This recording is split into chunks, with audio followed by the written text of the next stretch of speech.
नमस्कार दोस्तों, ये एक छोटी सी कहानी है जो कि महाभारत से ली गई है। वनवास के समय जब पांडव द्वैत वन में थे तब वन में घूमते समय एक दिन उन्हें प्यास लगी। धर्मराज युधिष्ठिर ने वृक्ष पर चढ़कर इधर उधर देखा। एक स्थान पर हरियाली तथा जल होने के अन्य चिन्हों को देखकर उन्होंने नकुल को जल लाने भेजा। नकुल उस स्थान की ओर चल पड़े। वहाँ उन्हें बहुत ही सुंदर एक जल से परिपूर्ण सरोवर मिला, किंतु जैसे ही वे सरोवर में जल पीने के लिए उतरे, उन्हें एक वाणी सुनाई दी। इस सरोवर का पानी पीने का साहस मत करो।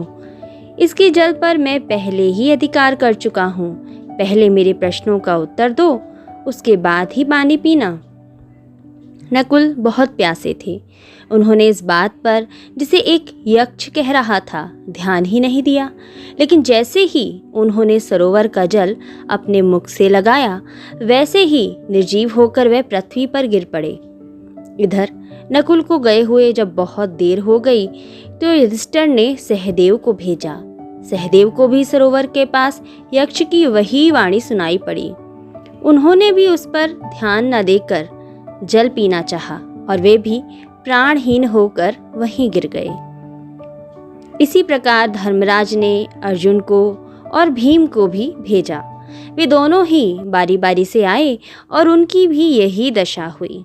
जब जल लाने गया हुआ कोई भी भाई ना लौटा, तब बहुत थके होने पर भी स्वयं युधिष्ठिर उस सरोवर के पास पहुंच गए। उन्होंने अपने चारों भाइयों को प्राणहीन पृथ्वी पर पड़े हुए देखा। यह देखकर उन्हें अपार दुख हुआ। देर तक भाइयों के लिए शोक करके अंत में जब वे भी जल पीने को उद्यत हुए तो उन्हें पहले तो यज्ञ ने बगुले के रूप में रोका, किंतु युधिष्ठिर के पूछने पर कि तुम कौन हो, वे यक्ष के रूप में एक वृक्ष पर दिखाई पड़ा। शांत स्वभाव वाले धर्मात्मा युधिष्ठिर ने कहा, यक्ष, मैं दूसरे के अधिकार की वस्तु नहीं लेना चाहता।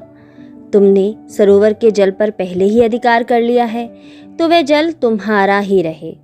तुम जो प्रश्न पूछना चाहते हो पूछो, मैं अपनी बुद्धि के अनुसार उसका उत्तर देने का प्रयत्न जरूर करूँगा। यक्ष ने अनेकों प्रश्न पूछे। युधिष्ठिर ने सभी प्रश्नों का उचित उत्तर भी दिया।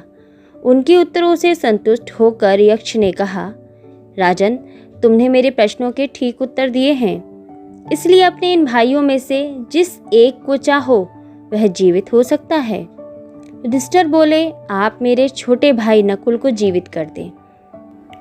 यक्ष ने आश्चर्य के स्वर में कहा, तुम राज्यहीन होकर वन में भटक रहे हो। शत्रुओं से तुम्हें अंत में संग्राम करना है। ऐसी दशा में अपने परम पराक्रमी भाई भीमसेन को अथवा अर्जुन को छोड़कर नकुल के लिए क्यों आतुर हो रहे हो? तब धर्मराज युधिष्ठिर ने कहा, यक्षराज, राज्य का सुख या फिर वनवास का दुख तो भाग्य के अनुसार ही मिलता है, किंतु मनुष्य को धर्म का त्याग नहीं करना चाहिए। जो धर्म की रक्षा करता है, धर्म स्वयं उसकी रक्षा करता है। इसलिए मैं धर्म को स्वयं नहीं छोड़ूंगा। कुंती और माद्री दोनों ही मेरी माता हैं। कुंती का पुत्र मैं जीवित हूँ, इसलिए मैं चाहता हूँ कि मेरी दूसरी माता माद्री का वंश भी नष्ट ना हो, उनका भी एक पुत्र जीवित रहे। तुम नकुल को जीवित करके दोनों को पुत्रवती कर दो। यक्ष ने कहा, तुम अर्थ और काम के विषयों में परम उदार हो, अतः तुम्हारे चारों भाई जीवित हो जाएंगे। मैं तुम्हारा पिता धर्म ही हूँ। तुम्हें देखने तथा तुम्हारी धर्म निष्ठा की परीक्षा लेने आया था और धर्म ने अपना स्वरूप प्रकट कर दिया। और तभी चारों मृत प्राय पांडव तत्काल जीवित होकर उठ बैठे।